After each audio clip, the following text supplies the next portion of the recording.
Happy fall from Lake Wabeesa Bible Camp. This is Dawn back in the kitchen to do one of our camper favorite lunches, which is chicken noodle soup and grilled cheese. And I'm sure you all know how to make both, and we're not including a recipe card, but I wanted to give you a couple things of maybe what makes our soup so yummy. The first thing is we start with a base. So I use Gordon Food Service base, but the trick is if you're going to use base, because I'm just not good at making big quantities of good tasting chicken broth, is choose a base where the first ingredient is the chicken broth. If it's salt or something else, you're not going to have a rich chicken base. This just speeds up our process. I'm making about a gallon of soup today, and for this base it's going to take about a third of a cup of base, and you can taste it as you go along. The big thing we use here at Lake Wabeesa Bible Camp, or do when we make soup, is we make the whole broth and everything involved in the soup separately from our noodles. That way it's gluten-free because my base is gluten-free, and it also gives us the opportunity to freeze what we don't serve without the noodles disintegrating. Then when we serve our soup, we put the noodles in the bowl, put the soup broth over the top of that. Of course, the noodles are cooked, and we serve. We've found that this is a perfect way to serve our chicken noodle soup.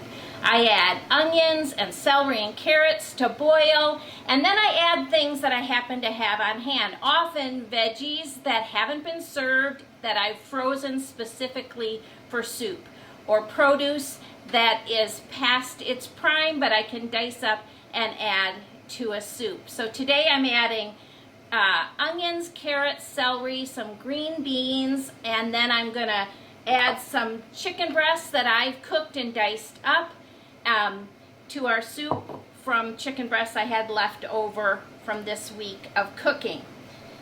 We boil that up and we serve it, and it's ready to go.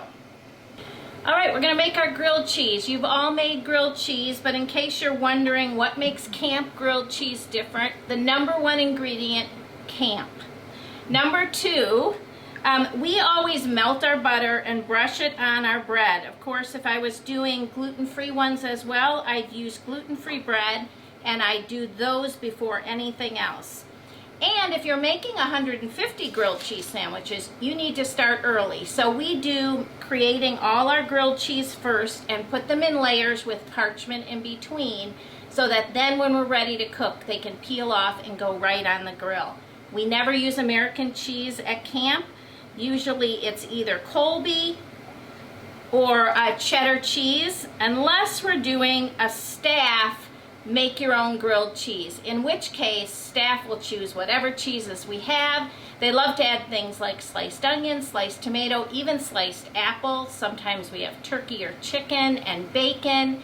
They can throw anything they want into their grilled cheese, spinach, and that's a special staff meal.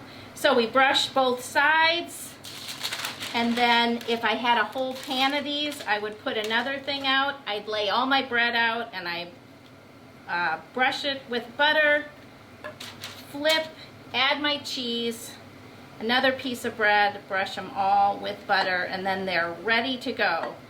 I've even done this early in the morning, put them in the fridge, and grilled them up later if things were really busy at camp. So all you need, camp, bread, melted butter, and a good cheese for a great grilled cheese sandwich. Let's throw them on the griddle.